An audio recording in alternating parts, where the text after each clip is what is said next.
Hi, hello, welcome back to Chefmurugan'srecipe. எல்லாரும் எப்படி இருக்கீங்க?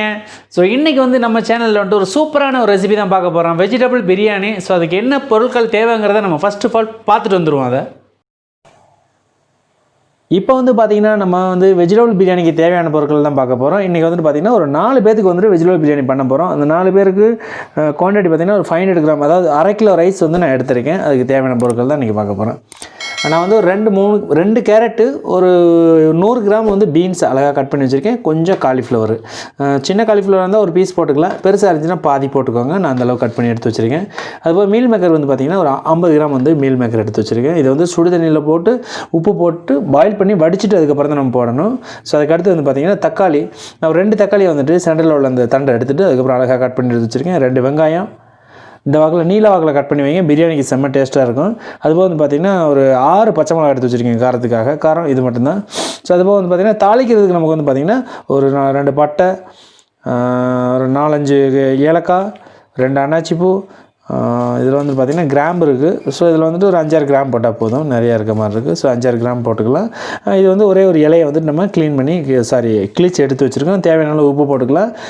இதுக்கு வந்து தயிர் தேவையில்லை, நான் அதனால தான் 2 தக்காளி எடுத்து ஆட் பண்ணியிருக்கேன். ஸோ அதனால் வந்துட்டு அந்த புளிப்பு வந்து அதில் ஆவரேஜ் ஆகும். அப்படி இல்லைன்னா ஒரே ஒரு லெமன் பீஸை லாஸ்ட்டாக நம்ம டேஸ்ட் பார்த்துட்டு நம்ம புளிஞ்சிக்கலாம். சரிங்களா? ஸோ வாங்க இதப்போ நம்ம எப்படி ப்ரிப்பேர் பண்ணலான்னு பார்க்கலாம். இதில் வந்து பார்த்திங்கன்னா மல்லி புதினா வந்து நம்ம 2ஐயும் சேர்த்து வந்துட்டு பார்த்திங்கன்னா கொஞ்சம் ஒரு கைப்பிடி அளவு எடுத்து நம்ம இது 2ஐயுமே கட் பண்ணி வாஷ் பண்ணி அழகாக எடுத்து வச்சாச்சு.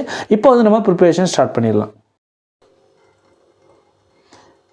ஒரு 50 ml நெய் ஊற்றிக்கலாம். வாரம் ஃபுல்லாக வெறும் நான்வெஜ்ஜாக சாப்பிட்டு போர் அடிக்குது. ஸோ அதனால் இன்றைக்கி வந்துட்டு நம்ம வேணும்ல, நம்ம கிச்சனில் வெஜிடேரியன் கொஞ்சமாக குக்கிங் ஆயில் ஊற்றிக்குவோம். ஸோ இப்போ ஆயில் நெய் போட்டிருந்தோம், அது எல்லாம் நல்லா காஞ்சிருச்சு. இப்போ வந்து பட்டை, கிராம்பு, இந்த பிரியாணி ரைஸ் ஸ்பைசஸ் எல்லாமே போட்டுக்கலாம். அதை போட்டுட்டு லைட்டாக அப்படி ஒரு பரட்டி விட்டுலாம்.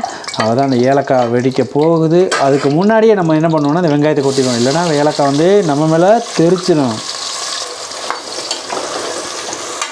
வெங்காயம் போட்டாச்சு, நல்லா ஃப்ரை ஆகிட்டுருக்கு. ஃப்ளேமை வந்து ஹை வச்சுக்கோங்க. இந்த பொசிஷன் வரும்போது வந்து பார்த்திங்கன்னா நம்ம இந்த காரத்துக்கு எடுத்து வச்ச பச்சை மிளகாயும் அதில் ஆட் பண்ணிடுவோம். பச்சை மிளகாயம் போட்டுட்டு நல்லா வந்து வதக்கணும். கொஞ்சம் இந்த வெங்காயம் வந்துட்டு அந்த கோல்டு கலர் வரணும். அதுக்கப்புறம் வந்துட்டு பார்த்திங்கன்னா நம்ம ஒரு டேபிள் ஸ்பூன் வந்துட்டு இஞ்சி பூண்டு பேஸ்ட் எடுத்து வச்சுருக்கோம். ஸோ அதையும் நம்ம இந்த வெங்காயம் வதங்கினதுக்கப்புறம் நம்ம இதை போட்டுருவோம். ஸோ இப்போ பாருங்கள், வெங்காயம் வந்துட்டு நம்ம எதிர்பார்த்த அளவு ஃப்ரை ஆகிட்டுருக்கு. ஸோ இது ஒரு ஸ்டேஜ் வந்து ஃப்ரை ஆனதுக்கப்புறம் வந்துட்டு பார்த்திங்கன்னா நம்ம இஞ்சி பூண்டு பேஸ்ட்டை ஆட் பண்ணிக்கலாம். வெங்காயம் வந்து பார்த்திங்கன்னா நல்லா ஃப்ரை ஆகிடுச்சு. இப்போ வந்து பார்த்திங்கன்னா நம்ம எடுத்து வச்சுருக்க கொஞ்சம் அந்த ஒரு டேபிள் ஸ்பூன் இஞ்சி பூண்டு பேஸ்ட்டுன்னு சொல்லியிருந்தேன் இல்லைங்களா? ஸோ அதையும் நம்ம இதில் ஆட் பண்ணிட்டு பச்சை வாசம் போகிற வரையும் கிண்டிக்கலாம்.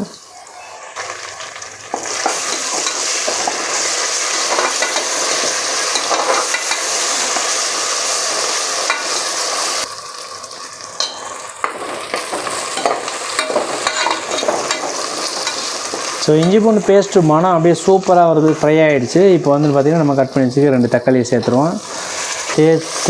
தக்காளியை வந்து போட்ட உடனே என்ன பண்ணுறீங்கன்னு பார்த்திங்கன்னா லைட்டாக வந்துட்டு கொஞ்சமாக வந்துட்டு நம்ம ஒரு சால்ட்டு போட்டோம்னு வச்சுங்களேன், இந்த தக்காளி வந்துட்டு சூப்பராக சீக்கிரம் வந்துட்டு பார்த்திங்கன்னா நமக்கு வதங்கி கொடுக்கும். அதுக்காக தான் தக்காளி போட்டோன்னா கொஞ்சம் சால்ட் ஆட் பண்ணுறது எப்போயுமே குக்கிங்கில். ஸோ இப்போ அதுவும் போட்டாச்சு, வதங்கினதுக்கப்புறம் வந்து பார்த்திங்கன்னா நம்ம வந்துட்டு வெஜிடபிள் ஆட் பண்ணிக்குவோம். இப்போ தக்காளி ஓரளவுக்கு நல்லா மேட்ச் ஆகிடுச்சு. இந்த பொசிஷன் வரும்போது பார்த்திங்கன்னா நம்ம வந்துட்டு கட் பண்ணி க்ளீன் பண்ணி வச்சுருக்க வெஜிடபிள்ஸ் எல்லாமே வந்துட்டு இதில் ஆட் பண்ணிடலாம். இதை ஆட் பண்ணிவிட்டு இதுக்கப்புறம் தான் வந்துட்டு நம்ம இதில் மசாலா ஆட் பண்ணணும். இதை ஃபஸ்ட்டு நல்லா கொஞ்சம் வதக்குவோம். அப்போ தான் நமக்கு வந்துட்டு நல்ல ருசியாக இருக்கும் சாப்பிடும்போது பிரியாணியில். ஸோ இப்போ வெஜிடபிள் ஓரளவுக்கு நல்லா குக் ஆகிடுச்சு, பாயில் ஆகிட்டுருக்கு. இந்த ஸ்டேஜில் வந்து பார்த்திங்கன்னா நம்ம வந்துட்டு ஆல்ரெடி எடுத்து வச்சுருக்க மீல் மேக்கர் ஆட் பண்ணிடுவோம். இதை வந்து பார்த்திங்கன்னா சுடு தண்ணியில் போட்டு நம்ம சால்ட்டு போட்டு பாயில் பண்ணி தண்ணியில் வடித்து எடுத்து வச்சுருக்கோம். அதையும் போட்டாச்சு. இதையும் போட்டுட்டு நல்லா கிண்டி விட்டுக்கலாம். ஸோ இதை வந்து ஃபுல்லாக நல்லா மிக்ஸ் பண்ணி விட்டாச்சு. உங்களுக்கு பார்த்திங்கனாலே தெரியும், மசாலா அந்த ஆயில் இதெல்லாம் ஊறிடுச்சு. இப்போ வந்து பார்த்திங்கன்னா நம்ம இதுக்கு வந்துட்டு கொஞ்சமாக வந்து பார்த்திங்கன்னா கொஞ்சம் மஞ்சத்தூள் எடுத்துக்குவோம். அதுபோல் வந்துட்டு லைட்டாக கலருக்காக வந்துட்டு ஒரு 1/2 டேபிள் ஸ்பூன் வந்துட்டு மிளகாத்தூள் போட்டுக்கலாம். மீல் மேக்கர்லேயும் நம்ம உப்பு போட்டிருக்கோம். ஸோ அதுபோல் வந்துட்டு பார்த்திங்கன்னா தக்காளியிலையும் நம்ம சால்ட் ஆட் பண்ணோம். பேலன்ஸுக்கு தகுந்த மாதிரி 1/2 கிலோ ரைஸ்க்கு இந்த சால்ட்டையும் நான் ஆட் பண்ணிடுறேன்.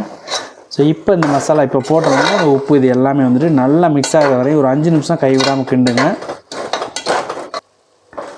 ஸோ இப்போ மசாலா போட்டு நல்லா ஃபுல்லாக வந்துட்டு நம்ம பிரட்டி விட்டாச்சு, நல்லா வந்து வாசனை போயிடுச்சு. இன்றைக்கி வந்து இந்த பிரியாணி வந்துட்டு குக்கரில் தான் பண்ண போகிறோம். ஸோ அதனால் வந்துட்டு பார்த்திங்கன்னா நல்லா ஃபஸ்ட்லேயே மிக்ஸ் பண்ணுறது இதுக்கெல்லாம் நல்லா பண்ணிட்டோம்னா சூப்பராக இருக்கும். உங்களுக்கு ரொம்ப டைம் எடுக்காது குக்கரில் பண்ணுறதுக்கு, இந்த மசாலா வதக்கிறதுக்கு மட்டும் தான் டைம் ஆகும். ஸோ அதுக்கப்புறம் வந்துட்டு உடனே ரெடி ஆகிடும். இப்போ பார்த்திங்கன்னா இப்போ நம்ம வச்சுருக்க ரைஸுக்கு வந்துட்டு நம்ம வந்து தண்ணி எடுக்க போகிறோம். இதில் வந்து பார்த்திங்கன்னா நான் வந்துட்டு அந்த 1/2 கிலோ ரைஸுக்கு வந்துட்டு தேவையான அளவு தான் நான் வச்சுருக்கேன். நான் வந்து இந்த மெஷர்மெண்ட் கணக்கு இல்லை, உங்களுக்கு ஒரு கணக்கு சொல்கிறேன். இந்த புழுங்கலரிசி வந்து பார்த்திங்கன்னா பச்சரிசிக்கு வந்துட்டு நம்ம ஜீரக சம்பா ரைஸ் பாஸ்மதி ரைஸ் போட்டோன்னா 1க்கு 2 வைப்போம்.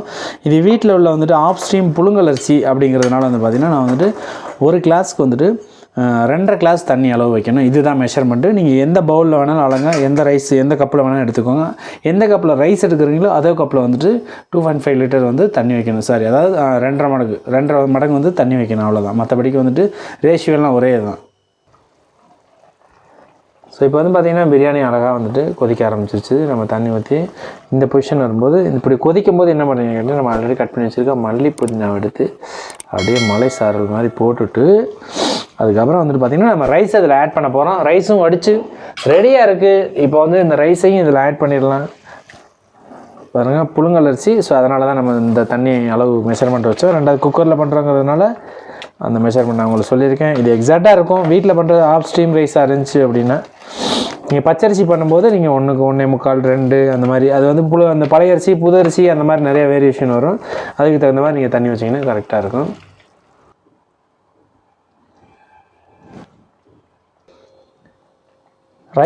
ரைஸ் ஆட் பண்ணியாச்சு. ரைஸ் போட்டதுக்கப்புறம் வந்து பார்த்திங்கன்னா இந்த மாதிரி நல்லா கிண்டி விட்டுக்கோங்க. இதுக்கப்புறம் வந்து பார்த்திங்கன்னா நம்ம குக்கரில் மேலே மூடியை போட்டு விட்டு நம்ம வந்து இதுக்கு வந்துட்டு 3 விசில் வைக்க போகிறோம்.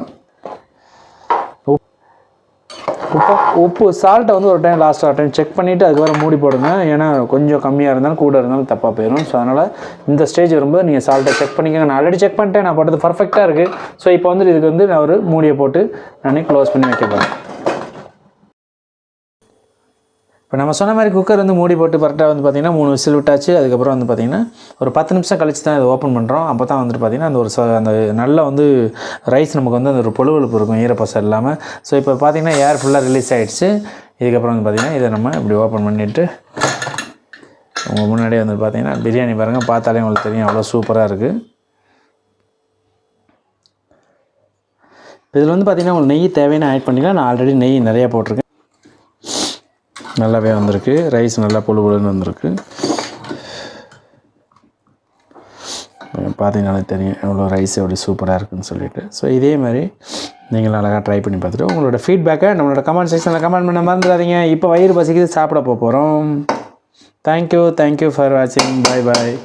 ஹலோ ஃப்ரெண்ட்ஸ், இந்த வீடியோ பார்த்துருப்பீங்கன்னு நினைக்கிறேன் ஃபுல்லாக. ஸோ இன்றைக்கி பார்த்த அந்த வெஜிடபிள் பிரியாணி வந்துட்டு உங்களுக்கு ரொம்ப பிடிச்சிருக்குன்னு நினைக்கிறேன். பிடிச்சிருந்துச்சுன்னா நீங்களும் இதே மாதிரி வீட்டில் ட்ரை பண்ணி பார்த்துட்டு உங்களோட ஃபீட்பேக்கை நம்மளோட கமெண்ட் செக்ஷனில் கமெண்ட் பண்ணுங்கள். நீங்கள் ஃபஸ்ட் டைம் நம்ம சேனலில் பார்க்குறீங்கன்னா மறக்காம நம்ம சேனலை சப்ஸ்கிரைப் பண்ணிட்டு கூட இருக்க பெல் ஐக்கானை கிளிக் பண்ணுங்கள். ஸோ இதே மாதிரி நாளைக்கு ஒரு நல்ல ரெசிபியோட மீண்டும் சந்திக்கிறேன். உங்கள் விடைபெறுவது செஃப் முருகன்.